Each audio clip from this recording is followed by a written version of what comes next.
Moi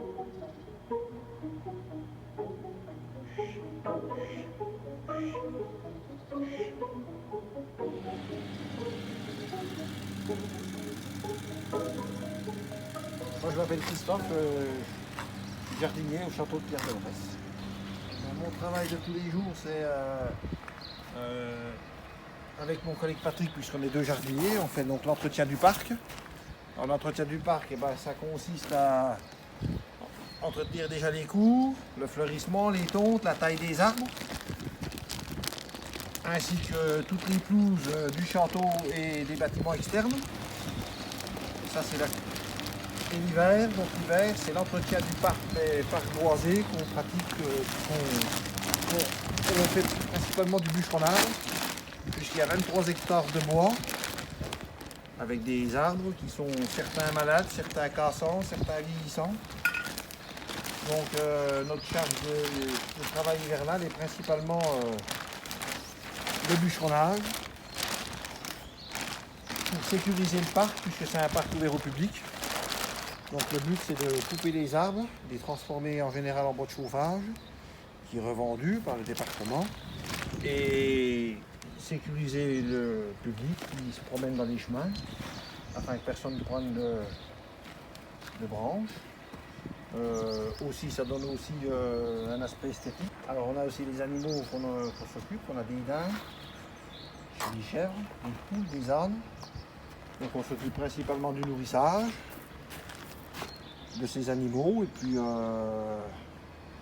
on appelle le vétérinaire en cas de malade, et puis voilà, mais c'est principalement le nourrissage des animaux qui est aussi là pour agrémenter le parc pour le public. Ils sont là aussi pour ça.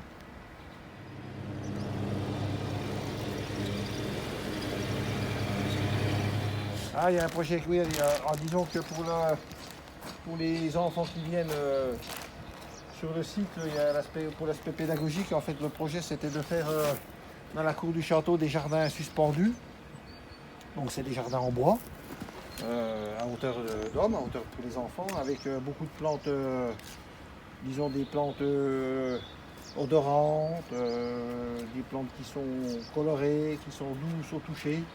Donc, le but, c'était de présenter ça aux enfants. Mais bon, ça n'a pas été fait pour question de budget, donc peut-être qu'un jour ça se fera. Voilà, on aurait pu appeler ça un peu le jardin des odeurs ou le jardin des saveurs. Il y a certaines plantes qu'on peut manger, donc ça aurait été intéressant pour eux.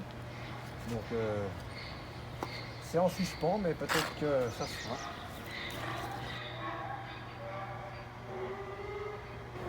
Ben, gérer écologiquement, disons, de plus en plus, puisqu'on ne pratique plus de traitement phyto depuis combien, 4 ou 5 ans.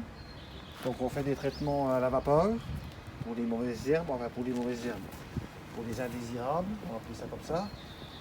Et puis oui, il y a aussi un projet aussi peut-être d'éco-pâturage qui se fera peut-être aussi. Donc avec des animaux qui seront là amenés momentanément. Et puis il y a aussi peut-être qu'on va laisser aussi des fauchages tardifs, c'est-à-dire moins tondre par endroit.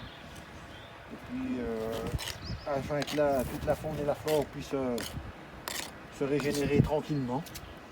C'est ce qui se fait actuellement dans beaucoup de parcs, et dans beaucoup de prairies, dans beaucoup de sites touristiques. Donc on les met comment? On les met derrière ou en bout? Peut-être deux en bout, deux derrière, mélangés avec les œillets et puis les autres devant. Ouais. Ah mais c'est pas mal comme ça.